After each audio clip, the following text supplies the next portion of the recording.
ओम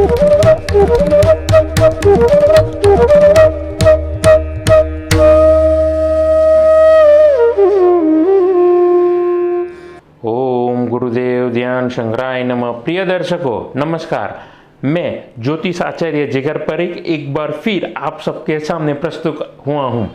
थोड़ा देर से मैं राशि भविष्य डाल रहा हूँ, रेगुलर नहीं रख पा रहा हूँ, इसलिए माफ़ी चाहता हूँ क्योंकि थोड़ा सा व्यस्त चल रहा था मैं। और आज मैं बात करने वाला हूँ ब्रह्मांड की आखिरी राशि के बारे में, जो कि देवगुरु बृहस्पति की मीन राशि है। अब अपनी बात को मैं शुरू करूँ उससे पहले एक छोटा सा निवेदन करना चाहूँगा कि मेरे इस YouTube चैनल को आप ज़्यादा से ज़्यादा लाइक करिए, सब्सक्राइब करिए और नोटिफिकेशन बेल को दबाना ना भूलिए, ताकि अगली बार जब भी मैं आपके सामने प्रस्तुत करूँ, कोई वीडियो अपलोड करूँ, तो उसकी सूचना आपको तुरंत मिल जाए।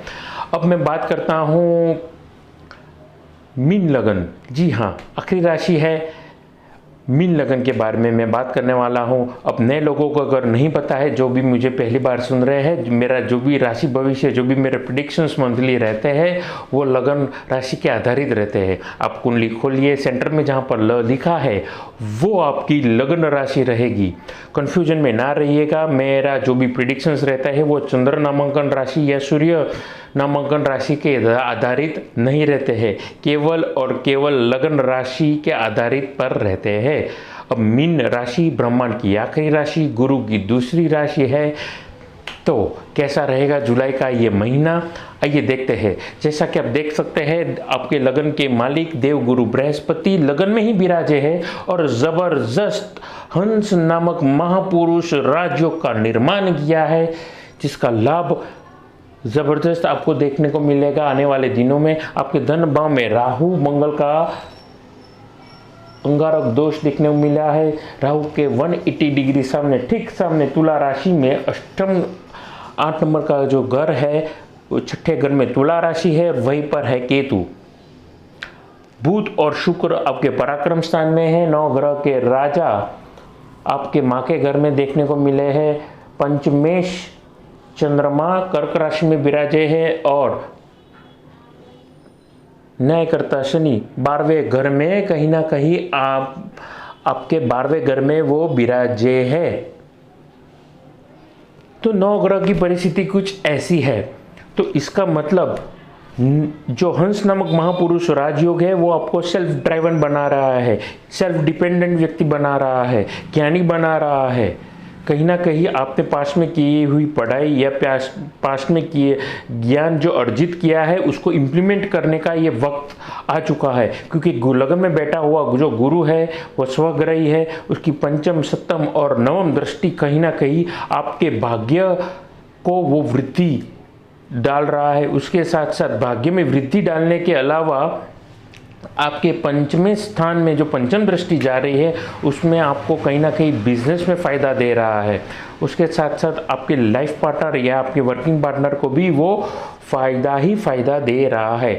अब मैं बात करता हूँ कैसे फ़ायदा होगा। ऐसे मान के चलिए आपका मीन लगन है, अब ज़माने के साथ में चलना आपके लिए समझदारी वाला काम होगा। यानी कि अगर आप मार्केटिंग रिलेटेड कुछ भी काम कर रहे हैं और अभी तक अगर आपने अपनी प्रोडक्ट को, अगर आप खुद का मैन्युफैक्चरिंग या छोटा मोटा कोई भी बिजनेस कर रहे हैं, आपने समय के अनुसार खुद को मार्केटिंग में तो डाला है लेकिन ऑनलाइन मार्केटिंग में नहीं डाला है, समय के अनुसार नहीं चल रहे हैं, तो आप 2 कदम पीछे चल रहे हैं। तो ऐसे वक्त के दरमियान खुद में लाइए बदलाव। सोशल मार्केटिंग अगर कर रहे हैं तो ज़ोरों शोरों से करिए, अगर नहीं कर रहे हैं तो शुरुआत करिए।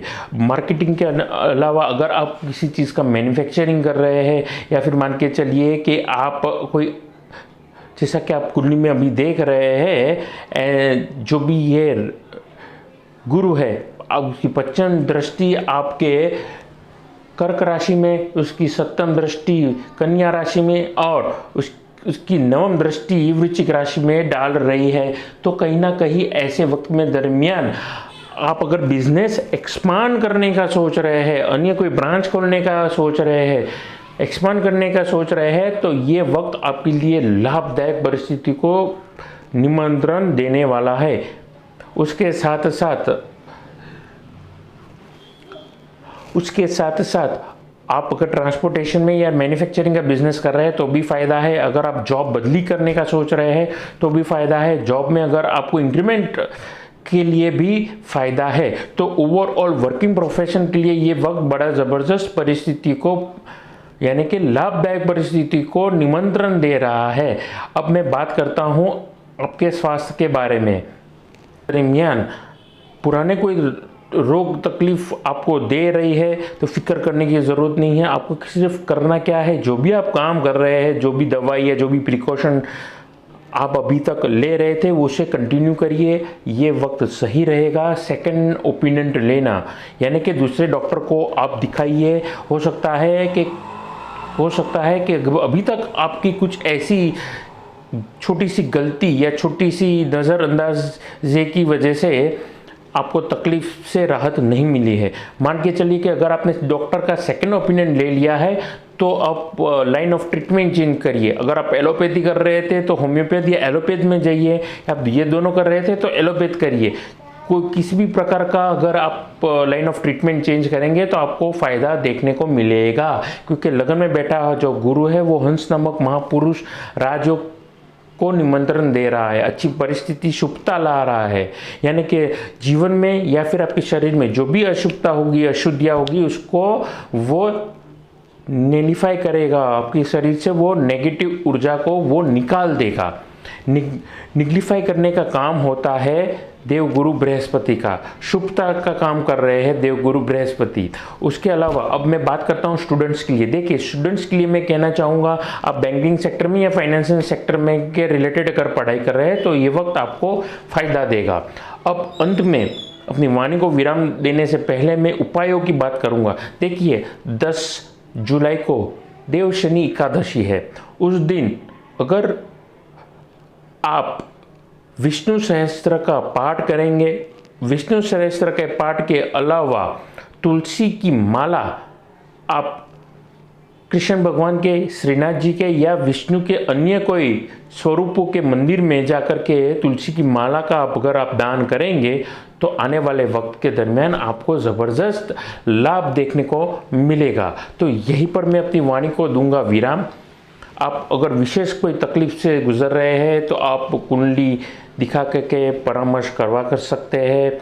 वास्तु विजिट करवाना चाहते हैं, अच्छी क्वालिटी के रुद्राक्ष या रत्न लेना चाहते हैं तो भी आप मेरा संपर्क कर सकते हैं। नमस्कार।